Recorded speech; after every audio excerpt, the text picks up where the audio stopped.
여러분들이 자주 쓰는 말을 저도 한번 따라해 보겠습니다.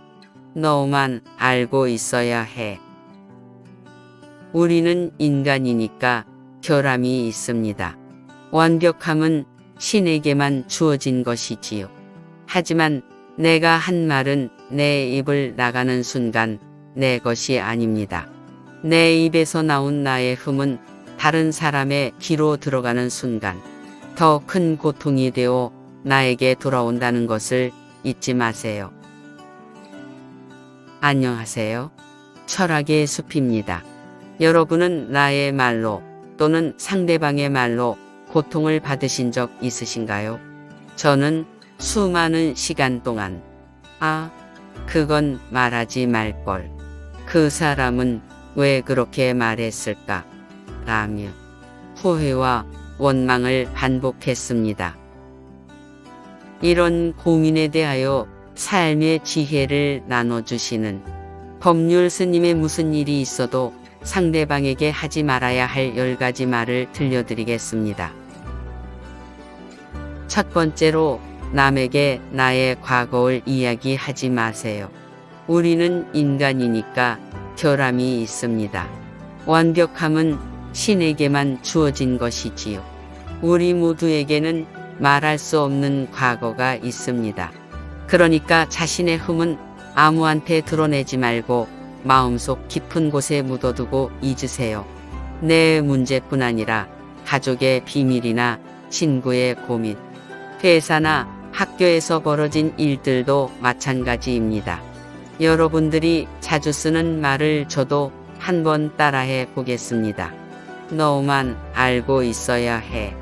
내가 한 말은 내 입을 나가는 순간 내 것이 아닙니다.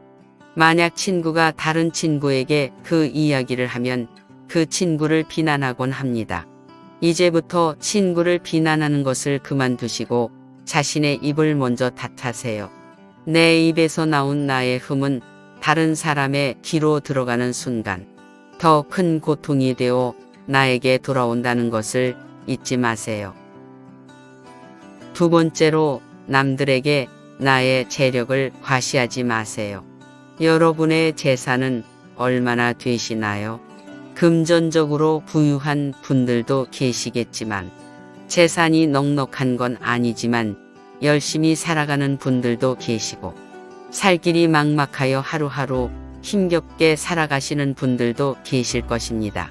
퇴직금으로 받은 돈을 몽땅 자식의 사업에 넣었다가 날리고 친구의 권위로 투자했다가 손해를 보고 보증을 섰다가 돈을 잃는 경우도 허다합니다. 돈은 삶에 필요한 도구이지만 목적이 아니라고 생각합니다.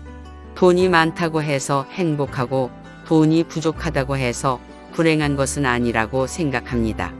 돈을 바르게 쓰고 바르게 벌고 바르게 저축하고 바르게 나누는 것이 가장 중요합니다. 돈에 집착하거나 탐욕하지 마십시오. 세 번째로 꿈과 목표를 남들에게 말하지 마세요. 여러분은 현재 이루고 싶은 꿈과 목표가 있으십니까? 그것들을 주변 사람들에게 말해 본 적이 있나요? 꿈과 목표를 남들에게 이야기하지 않고 조용히 매일 그 꿈을 향해 정진하는 분들도 있을 것이고 자신의 꿈과 목표를 항상 다른 사람들에게 이야기하는 분들도 있을 겁니다. 그런데 꿈과 목표를 다른 사람들에게 말하지 않는 사람들이 그것을 이룰 가능성이 더 높다는 것을 알고 계신가요? 옛말에 사공이 많으면 대가 산으로 간다는 속담이 있습니다. 즉, 물길은 하나인데 사공이 많아서 각자 자기 실력을 뽐내며 명령하고 개입하다 보니 결국 원하는 곳에 도착하지 못한다는 뜻입니다. 이처럼 서로 다른 삶을 살아온 사람들의 충고는 도움이 되기보다는 오히려 방해가 되는 경우가 대다수입니다. 우리 자신에 대해서 가장 잘 아는 사람은 바로 우리 자신입니다. 그러니 매 순간 결정과 책임은 우리 스스로 해야 합니다. 과학자들의 연구에 따르면 다른 사람들에게 내가 결심한 꿈과 목표를 말하고 칭찬을 듣게 되면 그 순간의 꿈과 목표를 얻었을 때와 같은 도파민과 엔돌핀이 분비된다고 합니다. 그래서 우리가 아직 꿈과 목표를 이루지 못했는데도 우리의 뇌는 꿈과 목표를 이뤘다고 착각하기 때문에 그것을 이루기 위해 더 이상 열심히 노력하지 않게 된다고 합니다. 그러니 이루고 싶은 큰 꿈과 목표가 있다면 절대로 다른 사람들에게 말하지 마세요. 나중에 그 꿈과 목표를 다 성취하고 난 뒤에 남들에게 말해도 늦지 않습니다. 네 번째로 나의 선행을 남들에게 자랑하지 마세요.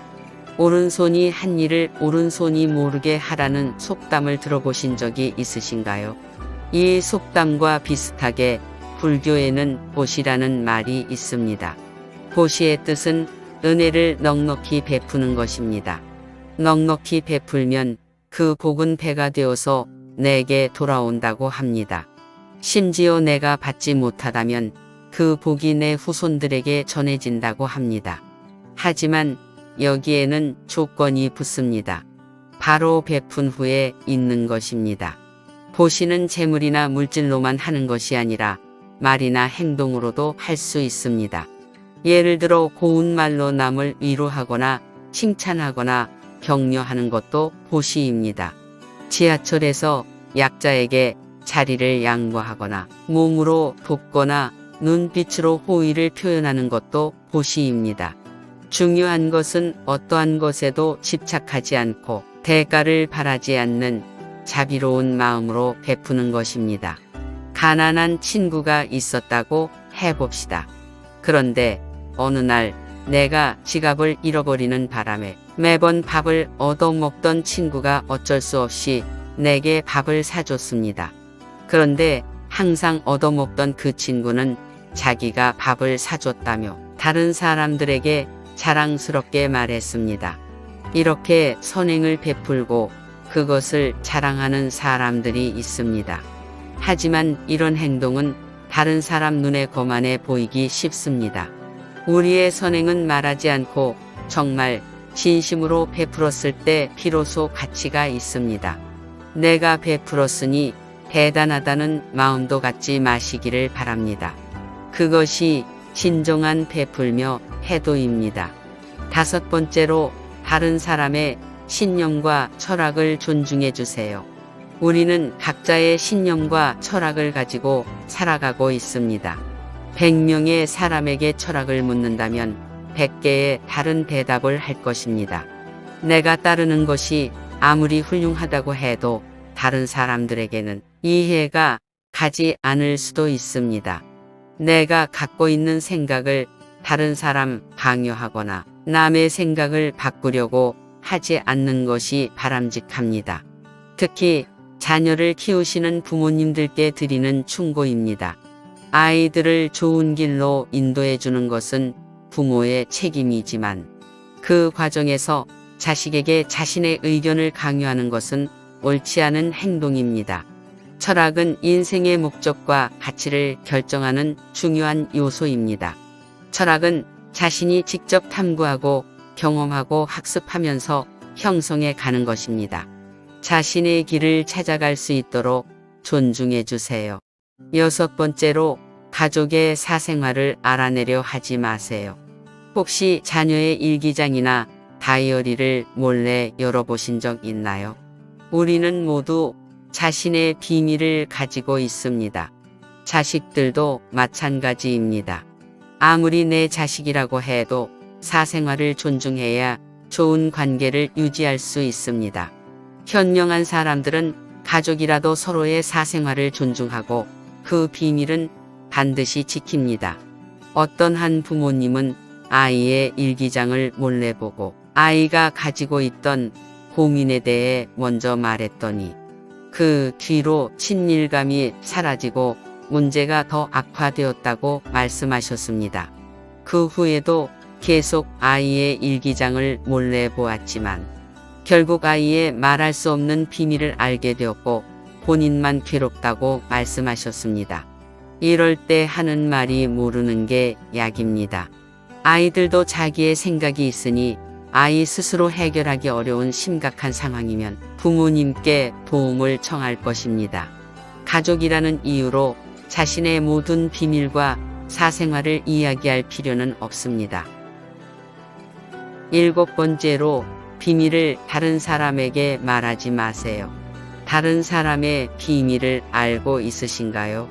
그렇다면 그 비밀은 내 마음속 깊은 곳에 묻어두고 잊어버리세요. 그 비밀은 나를 믿는 친구가 괴로운 마음에 나에게 말해줬을 것입니다. 비밀을 말해주면서 친구는 그 문제를 해결해 달라고 요구하지 않았을 것입니다. 그저 자신의 상황을 들려주는 것만으로도 친구의 마음은 조금이라도 가벼워졌을 것입니다. 친구를 진정으로 존중하고 사랑한다면 부디 그 비밀을 지켜주시기를 바랍니다. 수다스러운 내 입 때문에 소중한 친구를 상처 주면 반드시 후회할 것입니다. 8번째로 내 약점을 남들에게 노출하지 마세요. 내가 갖고 있는 약점을 남에게 드러내는 것은 내 삶을 그 사람의 손안에 넣는 것과 같습니다. 가슴 아픈 사실이지만 내가 마주하는 고민과 상처, 그리고 나를 괴롭게 하는 일을 내 친구 10명에게 말하면 8명은 앞에서는 나와 같이 슬퍼하고 동정해 주지만 뒤에서는 내 아픔을 가지고 자기 행복을 쟁취한다고 합니다. 심지어 그 8명의 사람이 좋은 사람들이라 해도 말입니다. 스스로 다른 사람의 웃음거리가 되지 마세요. 힘든 일이 있으면 스스로 원인을 파악하세요. 책을 읽고 명상하고 운동을 통해 육체를 단련하여 꼭 스스로 해결할 수 있는 능력을 발전시켜야 합니다. 우리가 약해 보여도 우리는 생각보다 강합니다. 우리는 스스로 극복할 수 있는 능력이 있습니다. 9번째로 과거는 잊고 현재와 미래를 살아가세요. 과거에 받은 상처가 아직도 아물지 않으신 분들이 있으신가요?